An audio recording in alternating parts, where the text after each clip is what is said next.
Welcome back, everyone, to the Deep Dive. This time, we're tackling a classic, Rich Dad, Poor Dad, by Robert Kiyosaki. Should be a good one. We've got the book ready to go, of course. Yeah, always a good one. So let's dive in, shall we? See what nuggets of wisdom we can unearth on this deep dive, and maybe even learn a thing or two about making some smarter money moves. This book, it really struck a chord with a lot of people when it came out. And I think it's because Kiyosaki, he has such a different perspective on money. You know, he actually grew up with two father figures. Two dads. Yeah, two dads. One rich, one not so much. So he got to see firsthand these really contrasting views on money and how to handle it. That's fascinating. And that kind of leads into the book's big message, right? The rich don't work for money, they make money work for them. Right. Sounds good in theory, but what does that even look like in real life? Well, Kiyosaki tells this story about working for his rich dad when he was a kid. And get this, he was only making 10 cents an hour, sometimes even working for free. Yeah, pretty crazy, right? It seemed totally unfair at the time, but looking back, he realized it was a really valuable lesson. It wasn't about the money itself. It was about understanding the bigger picture of how money works. So it's not just about trading your time for dollars. It's about learning how to make your money actually grow and generate more money. Exactly. And that's where the idea of assets and liabilities comes in. That's like one of the key takeaways from the book. He defines an asset as something that puts money in your pocket and a liability as something that takes money out. Such a simple definition, but man, it's so powerful. It really makes you think about your own spending habits, right? Yeah. Like that new gadget you just bought. Is it really helping you earn more, or is it just another drain on your bank account, another liability? You hit the nail on the head. I mean, think about it. A lot of people struggle financially because they keep accumulating liabilities without even realizing it. They think they're buying assets, but they're actually just digging themselves deeper into debt. Exactly. So how do we start building that asset column that Kiyosaki talks about? He gives a great example using Ray Kroc. The McDonald's guy. Yeah.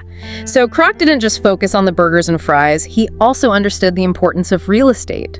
See, he strategically bought the land that the franchises were built on because he knew that owning the land would generate continuous income. So he was thinking long-term, building something that would work for him even when he wasn't actively working. Right. Kiyosaki calls it minding your own business. It's about creating systems that generate income, not just relying on a job. Makes sense. But building wealth, it can be scary, right? You have to take risks, and there's always that fear of failure. Oh, absolutely. And Kiyosaki doesn't shy away from that. He even tells that story about Western Union passing up the chance to buy the patent for the telephone. For how much? Wasn't it something ridiculously low? For a measly $100,000. Can you imagine? Talk about a missed opportunity. Right, and all because of fear. That fear can make us miss out on some incredible opportunities. So how do we get over that fear? What's the secret sauce? Kiyosaki calls it financial intelligence. Okay, but what does that actually mean? It's about understanding the basic principles of finance and how to apply them in your life. Think of it like learning a new language, the language of money. So the more fluent you become in that language, the better equipped you are to make smart financial decisions. That's it. And one of the key formulas he emphasizes is the idea of paying yourself first. It might sound counterintuitive. So you're not talking about spending money on yourself, you're talking about setting money aside. Exactly. Instead of paying your bills and then seeing what's left over, you prioritize your savings and investments right off the bat. It's about shifting your mindset from a spender to an investor. So you're treating your savings like an essential expense. Yes. It's a powerful shift in perspective. And it forces you to get creative with your spending and find ways to make your money stretch further. Speaking of spending, Kiyosaki also talks about how the rich and poor approach luxury purchases differently. Like a fancy car or a big house. Yeah.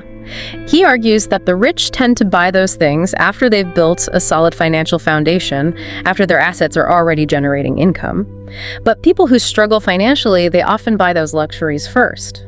Using debt. Right, often with debt.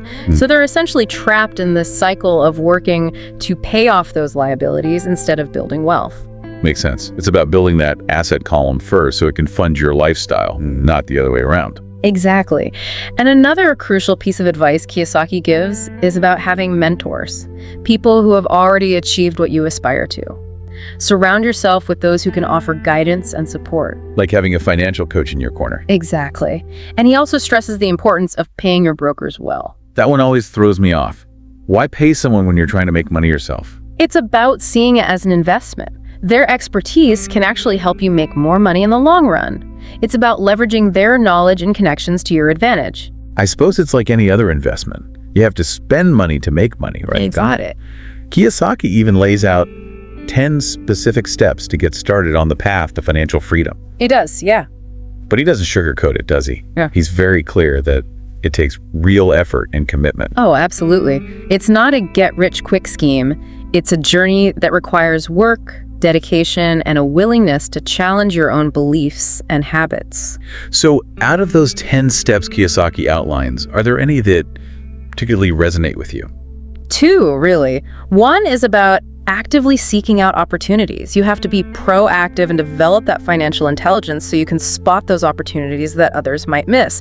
The other is about mastering a formula, like, say, paying yourself first, and really committing to applying it consistently in your life. So it's like finding your own personal recipe for financial success. Exactly, and being disciplined enough to actually follow that recipe. But it's not all about external strategies and formulas, is it? Kiyosaki also talks about a lot of internal obstacles that can sabotage our financial success. He does, and he doesn't hold back. He calls out those negative attitudes and behaviors that we all struggle with from time to time.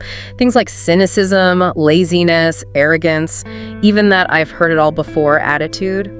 He really emphasizes those internal battles we face. Absolutely. Those negative emotions and beliefs, they can be real roadblocks. Like fear can prevent us from taking risks, right? Yeah. Even calculated ones. Yeah. And then there's cynicism. Which can make you dismiss opportunities before you even, really consider them. Exactly. You get stuck in that it's too good to be true mindset. And miss out on some potentially great opportunities. And then you've got laziness, of course. The ultimate momentum killer. It is. It's so much easier to just stay in your comfort zone, even when it's not really serving you. And then those bad habits. Oh, don't even get me started on bad habits. Or that subscription you forgot you were even paying for. It's crazy how those small expenses can really add up over time. And sabotage your financial goals. Right. And then there's arrogance, which can be, especially dangerous. Because it prevents you from learning and growing. Exactly. You think you know it all, so you don't bother to seek out advice or new information. And that can be a recipe for disaster in the financial world, right? Oh, for sure. Things are constantly changing, so you gotta stay humble and be willing to adapt. He's saying those internal roadblocks can be just as damaging as any external challenge, right? Absolutely. And recognizing those patterns is the first step to overcoming them. So it's about doing that inner work alongside the practical steps of building your financial foundation. Right. It's about addressing both your mindset and your actions if you want to achieve true financial freedom. So Rich Dad, Poor Dad isn't just a financial guidebook. It's a guide to personal transformation as well. And that's what makes it so enduring, I think. I agree. It's a book that challenges you on multiple levels. And ultimately empowers you to create a more fulfilling life, both financially and personally. Well said. Exactly. And speaking of unfamiliar territory, let's talk about that concept of inventing money that Kiyosaki mentions. Oh yeah. That one's a bit of a head scratcher. Is he talking about literally creating money? Like printing your own bills or something? Not quite. He's talking about the ability to see and create opportunities where others might not. Like, Give me an example. Sure. Like, let's say you buy a property that's a bit run down. Okay. You fix it up, make some improvements. Add some value. Exactly. Yeah. And then you sell it for a profit. You've essentially created value where there was none before. So you're not literally creating money, but you're using your knowledge and your skills to generate wealth from existing resources. You got it. It's entrepreneurial thinking applied to finance. I like that. And he encourages readers to develop more positive financial habits. Right. Things like living below your means so you have more money to invest. Makes sense. And being open to new ideas. Always learning and growing. It's a constant process. So it sounds like achieving financial freedom, it's not just about learning a few tricks or formula. No, it's much more than that. It's about a real shift in mindset. Exactly. It's a whole new way of looking at money and your relationship with it. He also talks about those 3 categories of income, right? Mm-hmm. Earned, portfolio, and passive. Yeah, those are key concepts in the book. So earned income is like your regular paycheck from a job. Right. Portfolio income is what you make from investments. Stocks, bonds, that sort of thing. But it's that passive income that Kiyosaki really emphasizes, right? He does. That's the money that comes in even when you're not actively working. It's like the ultimate goal, isn't it? To have your money working for you instead of the other way around? It is. It's about building a portfolio of assets that generate that passive income. Like rental properties or dividends from stocks? Exactly. Creating those systems that just keep generating income, whether you're working or not. And that's where the power of financial intelligence really comes in. Right. You need to be able to identify those opportunities and then create those income-generating systems. Kiyosaki also challenges some pretty widely held beliefs about money, like the idea that a house is always a good investment. He does. He makes you really think critically about your financial decisions. Question those assumptions that we often take for granted. Exactly. He wants you to understand the nuances of different types of income and investments. He seems particularly passionate about the potential of corporations. Yeah, even for people who aren't running big businesses. Right. He talks about the tax advantages and the asset protection that corporations can offer. He even shares his own experience, forming his first corporation. And how it helped him achieve financial independence. Right. He's not saying everyone needs to go out and start a corporation. But he does encourage people to learn more about it. Definitely. To understand how they work and how they might fit into your overall financial strategy. It's about expanding your financial toolkit. Exactly. And not being afraid to think outside the box. I like that, thinking outside the box. Because for a lot of people, a corporation seems like this big, intimidating thing. Right. But Kiyosaki breaks it down and makes it accessible. And ultimately, he reminds us that financial success, it's not just about the money. It's about having more choices and freedom in your life. Being able to pursue your passions, spend time with your family, travel the world, whatever it is that's important to you. Exactly. And that's what Rich Dad, Poor Dad is all about, empowering you to create that kind of life. It's a powerful message. Yeah. And it all starts with that shift in mindset. Moving from a scarcity mentality to an abundance mentality. Kiyosaki also talks about the importance of having mentors, people who can offer guidance and support along the way. Yeah, those experienced voices can be so valuable. Like having a financial guide to help you navigate those tricky parts of the journey. Right. Someone who's already been there and can help you avoid some of the common pitfalls. He also suggests, I think this is interesting, paying your brokers well. That one always raises some eyebrows, doesn't it? It does. Why would you pay someone when you're trying to save money and build wealth yourself? Because a good broker can save you money and even make you more money in the long run. So it's about seeing it as an investment, not an expense. Exactly. They have expertise and connections that you might not have access to on your own. So they can open doors and help you make smarter decisions? Yeah, like a financial coach or consultant. It seems like Kiyosaki is really emphasizing the importance of building a team.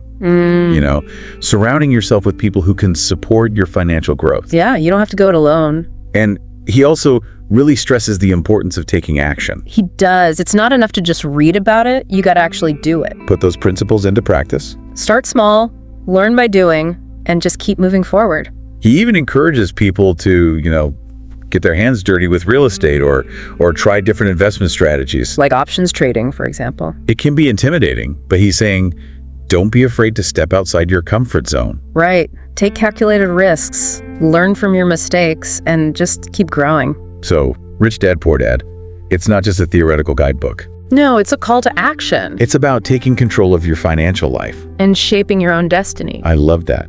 So it's not just about money, it's about freedom, right? Yeah, freedom to live the life you want. To pursue your passions, to spend your time how you want. And to have peace of mind knowing that your finances are in order. And that's what I think makes this book so powerful and so enduring. It gives you the tools and the inspiration to create that kind of life. And it reminds you that it's possible no matter where you're starting from. Well, this deep dive into Rich Dad, Poor Dad has been truly enlightening. I've enjoyed it. And I think we've covered a lot of ground here, but I'm sure our listeners are walking away with even more to think about. I hope so. There's so much wisdom packed into this book. It's a book that I think everyone can benefit from reading. I agree. And remember that question we posed earlier? What if money wasn't real? It's a thought-provoking one, isn't it? It really makes you reevaluate your priorities. And think about what truly matters to you. So as you continue on your financial journey, So keep that question in mind. and let it guide your decisions. Because ultimately, it's not just about the money. It's about creating a life of meaning and purpose. Real said. And that's a wrap for this deep dive into Rich Dad, Poor Dad. Thanks for joining us, everyone.